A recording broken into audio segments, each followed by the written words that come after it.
Hi friends, Christmas holiday season തുടങ്ങുമ്പോൾ US ഇൻവെസ്റ്റേഴ്സും മറ്റ് international മാർക്കറ്റിലുള്ള ഇൻവെസ്റ്റേഴ്സും ഒക്കെ ഒരു സാന്താക്ലോസ് റാലിക്ക് വേണ്ടിയിട്ട് ഉള്ള ഒരു പ്രതീക്ഷയോടെയുള്ള ഒരു കാത്തിരിപ്പായിരിക്കും അവർ സാധാരണ ആ മാസങ്ങളിൽ ചെയ്യുക.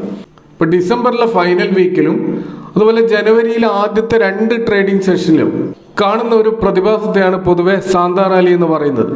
അപ്പോൾ 1950 മുതൽ ആ ഒരു ഡിസംബർ മാസം ആ ഒരു അവസാനത്തെ ആ ഒരു 7 ഡേയ്സിലുള്ള ട്രേഡിംഗ് വിൻഡോ നോക്കുകയാണെങ്കിൽ S&P 500 ഒരു 1.3% ആ ഒരു ആവറേജ് മുന്നേറ്റം എപ്പോഴും ഉണ്ടായിട്ടുണ്ട്.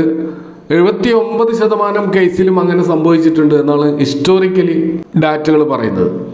ഇന്ത്യൻ മാർക്കറ്റിലും പൊതുവെ US മാർക്കറ്റിന്റെ എല്ലാ പ്രതിഭാസങ്ങളെയും അതേപോലെ കോപ്പി ചെയ്ത് അല്ലെ അതേപോലെ ഇമ്പാക്റ്റ് ഉണ്ടാകുന്ന ഒരു മാർക്കറ്റാണ് ഇന്ത്യൻ മാർക്കറ്റ്. അതുകൊണ്ട് തന്നെ നമ്മുടെ മാർക്കറ്റിലും 80% ഒരു സാന്താ റാലി, അപ്പോൾ നമ്മുടെ മാർക്കറ്റിലും ഒരു 80% സമയത്തും ഈ ഒരു റാലി നടന്നതായിട്ടാണ് നമുക്ക് ഡാറ്റകളിൽ നിന്ന് കാണാൻ കഴിയുക. അപ്പോൾ നമ്മളൊരു അവസാനത്തെ ഒരു 27 ടോട്ടൽ ഇത്തരം സന്ദർഭങ്ങൾ നോക്കിക്കഴിഞ്ഞാൽ അതിൽ 22 പ്രാവശ്യവും റാലി നടന്നതായിട്ട് നമുക്ക് കാണാൻ കഴിയും. അപ്പോൾ എന്താണ് ഈ സാന്താ റാലിയുടെ കാരണം എന്തെന്ന് നമ്മൾ അന്വേഷിച്ച് കഴിഞ്ഞാൽ അതിൻ്റെ കാരണങ്ങൾ ഒരു ഡിബേറ്റബിൾ ആയിട്ടുള്ള ഒരു ഇഷ്യൂ ആണ്. അതിനൊരു കൃത്യമായ ഉത്തരമില്ല.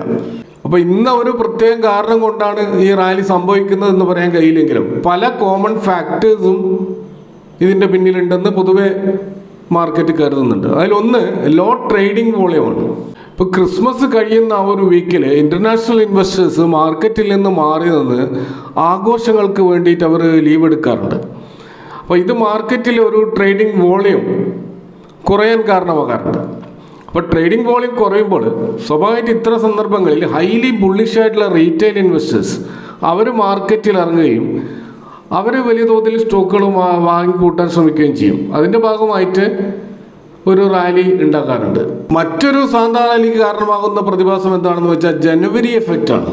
ഇന്ത്യയിൽ നമ്മൾ കാണാറുള്ള മുഹൂർത്ത് ട്രേഡിംഗ് സെഷൻ പോലെ ഈ പുതിയ ഇൻവെസ്റ്റ്മെന്റ് ആരംഭിക്കുന്നതിന് നല്ലൊരു ദിവസമാണ് ന്യൂ ഇയർ അല്ലെങ്കിൽ ജനുവരിയുടെ ആദ്യത്തെ ട്രേഡിംഗ് ഡേ എന്ന അടിസ്ഥാനത്തിൽ ആ ദിവസം സ്റ്റോക്കുകളിൽ എൻ്റർ ചെയ്യുന്നവരുണ്ടാവും. അപ്പോൾ അത്തരം ഒരു റാലി ജനുവരി തുടക്കത്തിൽ ഉണ്ടാകും എന്നുള്ള ആ ഒരു സ്പെക്കുലേഷൻ്റെ ഭാഗമായിട്ട് കുറച്ചുകൂടി സ്മാർട്ടായിട്ടുള്ള ഇൻവെസ്റ്റർ ഈ ഡിസംബർ അവസാനം തന്നെ സ്റ്റോക്കുകളിൽ ഒരു പൊസിഷൻ എടുക്കും. അതിൻ്റെ ഭാഗമായിട്ട് ഡിസംബർ അവസാനം അതും സാന്താ റാലിയുടെ ഒരു കാരണമായിട്ട് പലപ്പോഴും എണ്ണാറുണ്ട്. മറ്റൊരു സാധ്യത പറയുന്നത് പല രാജ്യങ്ങളുടെയും ഫൈനാൻഷ്യൽ ഇയർ അവസാനിക്കുന്നത് ഡിസംബറിലാണ്. നമ്മുടെ ഇന്ത്യയിൽ നമുക്കറിയാം അത് ഏപ്രിൽ 1 തുടങ്ങിയിട്ട് മാർച്ച് 31 അവസാനിക്കുന്നത്. പക്ഷേ പല ഇന്റർനാഷണൽ മാർക്കറ്റിലും അത് ജനുവരി 1 തുടങ്ങി ഡിസംബർ 31 അവസാനിക്കുന്ന രീതിയിലാണ് അവരുടെ ഫൈനാൻഷ്യൽ ഇയർ അവസാനിക്കുന്നത്. അപ്പോൾ ഈ ടാക്സ് കാൽക്കുലേഷനൊക്കെ നടക്കുന്നത് ഡിസംബർ 31 എന്നുള്ള കട്ട് ഓഫ് ഡേറ്റ് വെച്ചുകൊണ്ടാണ്.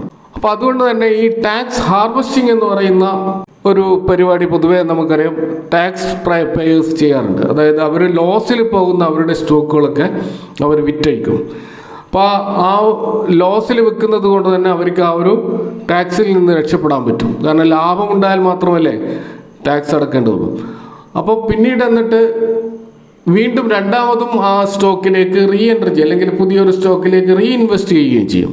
അപ്പോൾ ഇതിൻ്റെ ഭാഗമായിട്ട് വലിയ തോതിലുള്ള ടാക്സ് സേവ് ചെയ്യാൻ പറ്റുന്ന ഒരു ട്രിക്കാണ് ഈ ടാക്സ് ഹാർവെസ്റ്റിംഗ് എന്ന് പറയുന്ന ഈ ഒരു രീതി. അപ്പോൾ ഇത് നമ്മൾ ഇന്ത്യയിൽ മ്യൂച്വൽ ഫണ്ടുകളിലും ഇത്തരം രീതികൾ പലരും പ്രയോഗിക്കാറുണ്ട്. അപ്പോൾ ഇങ്ങനെ ചെയ്യുന്നത് കൊണ്ട് ആ ഒരു റീഇൻവെസ്റ്റ്മെൻറ്റിൻ്റെ ഭാഗമായിട്ട് ഒരു റാലി ഡിസംബർ അവസാനം നടക്കാറുണ്ട്. അതും ഈ ഒരു സാന്താ റാലിക്ക് കാരണമാകാറുണ്ട്. മറ്റൊരു പ്രധാനപ്പെട്ട കാരണം ഈ സീസണൽ ഓപ്റ്റിമിസമാണ്. നമുക്കറിയാം ഒരു പ്രത്യേക സീസൺ, പ്രത്യേകിച്ച് പൊതുവെ നമ്മുടെ ജീവിതത്തിൽ തന്നെ ഈ ഡിസംബർ അവസാനമാകുമ്പോഴും ജനുവരിയിലെ ആ ഒരു പുതുവർഷവുമൊക്കെ ഒരു പ്രത്യേകതരം ഒരു സെൻറ്റിമെൻറ്റ്സ്, ഒരു മോട്ടിവേഷൻ ആളുകളിൽ സൃഷ്ടിക്കുന്ന ഒരു മാസമാണ്. അപ്പോൾ വലിയ പ്രതീക്ഷയുടെയും പോസിറ്റിവിറ്റിയുടെയും ഒരു മാസമായിട്ടാണ് പൊതുവെ ഡിസംബർ അവസാനവും ജനുവരി തുടക്കവും എല്ലാവരും കാണുന്നത്. അപ്പോൾ അതൊരു മാർക്കറ്റിൻ്റെ സെൻറ്റിമെൻറ്റ്സിനെ ഇൻഫ്ലുവൻസ് ചെയ്യാറുണ്ട്. അപ്പോൾ അതിൻ്റെ ഭാഗമായിട്ടും സ്റ്റോക്ക് മാർക്കറ്റിൽ ചില റാലികൾ നടക്കാറുണ്ട് എന്നും പൊതുവെ അനലിസ്റ്റുകൾ കണക്കുകൂട്ടുന്നുണ്ട്. മറ്റൊരു പ്രധാനപ്പെട്ട കാരണമായിട്ട് പറയുന്നത് പല രാജ്യങ്ങളിലും എംപ്ലോയീസിന് ബോണസ് അനുവദിക്കുന്നതും അതുപോലെ മറ്റ് ഫെസ്റ്റിവൽ അലവൻസുകൾ അനുവദിക്കുന്നതും ഒക്കെ ഈ ഡിസംബർ മാസത്തിലാണ്. അപ്പോൾ അതുകൊണ്ട് തന്നെ ആ മാസത്തിലെ അപ്പോൾ ഇങ്ങനെ സർപ്ലസ് ആയിട്ട് ജനങ്ങളുടെ കയ്യിൽ വരുന്ന പണം ഇൻവെസ്റ്റ്മെൻറ്റിന് ഉപയോഗിക്കാനുള്ള സാധ്യതയുമുണ്ട്. അതിൻ്റെ ഭാഗമായിട്ടും ഒരു സാന്താ റാലി ഉണ്ടാവാറുണ്ട്. എന്നാൽ നമ്മൾ തുടക്കത്തിൽ സൂചിപ്പിച്ചതുപോലെ എല്ലാ കാലത്തും ഈ സാന്താ റാലി ഉണ്ടാകണമെന്ന് യാതൊരു നിർബന്ധവുമില്ല. എന്നാൽ 80% ഓഫ് ദ ടൈം അങ്ങനെ സംഭവിച്ചിട്ടുണ്ട് എന്നുള്ളതും ഒരു യാഥാർത്ഥ്യമാണ്.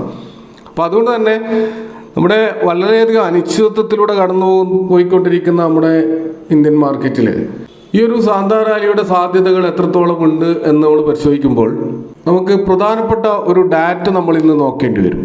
അതിൽ നമുക്ക് കാണാൻ കഴിയുന്നത് കഴിഞ്ഞ 23 അതുപോലെ 24 ഡേറ്റുകളിലെ മാർക്കറ്റിൻ്റെ ഫോറിൻ ഇൻവെസ്റ്റേഴ്സിൻ്റെ ഡാറ്റ നമ്മൾ പരിശോധിച്ചാൽ അവിടെ നമുക്ക് കാണാൻ കഴിയും അവരുടെ ബൈങ്ങും സെല്ലിങ്ങും വളരെയധികം കുറഞ്ഞതായിട്ട് കാണാം.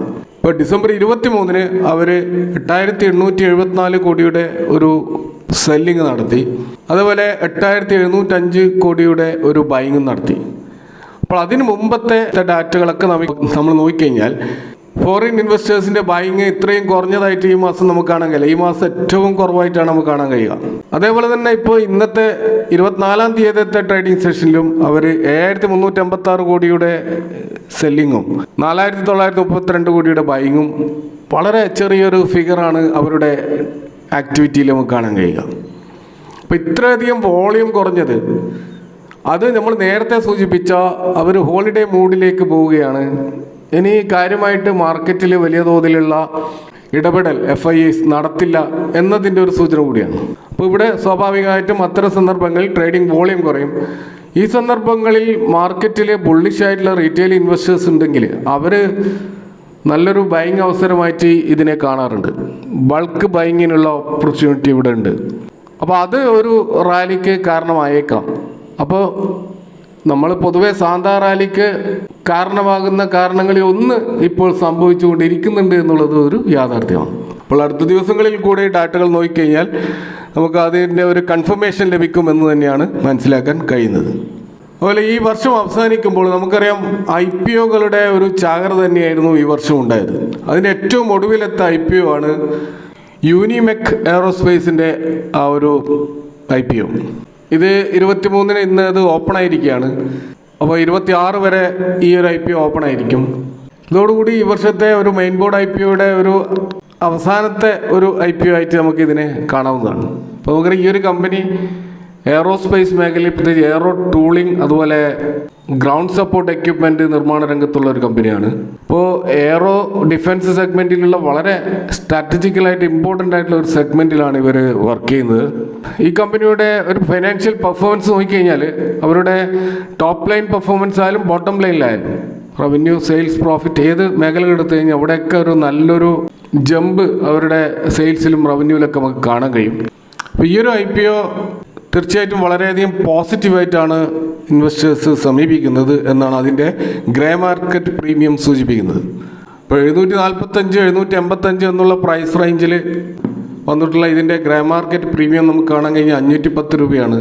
അതായത് ഇതിൻ്റെ ലിസ്റ്റിംഗ് ഏകദേശം 1295 എന്നുള്ള പ്രൈസ് റേഞ്ചിൽ വരാനുള്ള സാധ്യതകൾ വളരെ കൂടുതലാണ്. അപ്പോൾ എൻ്റെ അടുത്ത് ഇപ്പോൾ തന്നെ 64% ഒരു ലിസ്റ്റിംഗ് ഗെയിൻ സാധ്യതയാണ് ഇതിൻ്റെ ഗ്രേ മാർക്കറ്റ് പ്രീമിയം നൽകുന്ന സൂചന.